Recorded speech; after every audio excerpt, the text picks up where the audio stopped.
Vivre dans l'Égypte antique, c'est pas tous les jours facile, notamment parce que c'est bourré de bestioles dangereuses. Disons que sur une échelle qui irait de la campagne picarde à l'Australie, l'Égypte antique ce serait juste avant l'Australie quoi.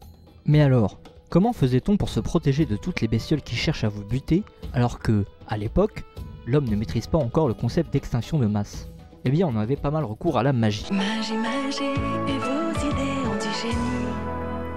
En Égypte antique, on a un rapport à la magie très différent de celui qu'on connaît avec nos religions monothéistes.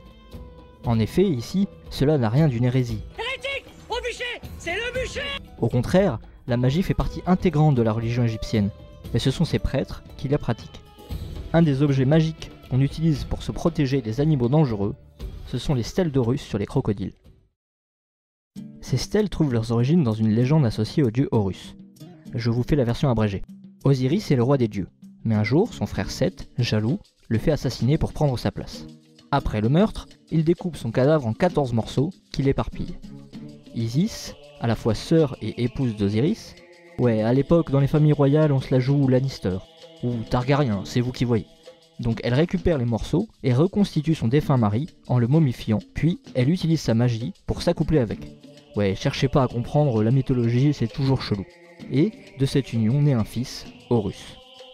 Sauf que bon, vous imaginez bien que si Seth apprend que son défunt frère a un fils, il va pas être content d'être tonton, et il va sans doute essayer de le faire buter. Et après vous osez vous plaindre de vos oncles racistes au repas de famille. Du coup, Isis se cache dans les marais du delta du Nil avec son fils. Sauf que voilà, Dieu ou pas, comme je le disais, l'Égypte antique s'est remplie de bestioles dangereuses. Et un jour, alors qu'Horus se retrouve seul, il se fait piquer par un scorpion. Quand Isis découvre ça, elle se met à crier, juste au moment où la barque de Ré passe au-dessus. Non, pas Ré, le crush de Kylo Ren, Ré, le dieu du soleil. Ouais, voilà, c'est mieux. Alerté, Thoth, le dieu du savoir, descend de la barque et parvient à chasser le poison du corps d'Horus. Horus, enfant, devient alors pour les hommes le modèle de celui qui a souffert du poison, mais qui a été sauvé. Par extension, on va faire de lui le sauveur. En Égypte antique, le monde des dieux et celui des hommes sont étroitement liés. Ainsi, pour se protéger de quelque chose de néfaste, on va demander de l'aide à un dieu auquel il est déjà arrivé la même chose. Les stèles d'Horus se caractérisent par plusieurs éléments. D'abord, on a la présence du dieu Horus au centre de la stèle. Il est généralement représenté comme un enfant. L'enfance est symbolisée par la tresse. Cet Horus enfant se tient debout sur des crocodiles. Ces crocodiles ont généralement la tête retournée. Or, les crocodiles ne peuvent pas retourner leur tête comme cela. Le fait de les représenter ainsi montre que ces crocodiles sont vaincus ou sur le point de l'être par le dieu. Horus tient dans ses mains des animaux vus comme néfastes par les Égyptiens. Des lions, des serpents, des scorpions et des oryx. Alors les oryx ce sont des genres d'antilopes à grandes cornes. Donc oui, on se demande ce qu'ils font là au milieu de tous ces animaux très dangereux. Mais en fait c'est juste qu'ils sont associés à Seth, l'ennemi d'Horus. Au-dessus d'Horus, on retrouve le visage du dieu Bès, un nain dont le visage ressemble à un lion. Il apparaît ici en tant que dieu protecteur de l'enfance, mais il est aussi protecteur des hommes contre les animaux dangereux. Aux côtés d'Horus, on retrouve souvent des papyrus et des fleurs de lotus qui représentent le marais où était caché Horus dans le mythe. On peut aussi avoir sur ces stèles d'autres dieux liés au mythe, Isis, Thoth ou alors Horus sous sa forme de faucon avec le Pshent, la double couronne des pharaons qui combine la couronne de Haute et de Basse-Égypte. C'est un peu comme un mégazord de couronnes si vous voulez. En plus de ces dessins, on a toute une série de formules magiques qui reprennent parfois la légende d'Horus. A noter que ces stèles ont évolué. A l'origine, c'était le dieu Shed qui était présenté sur ces stèles.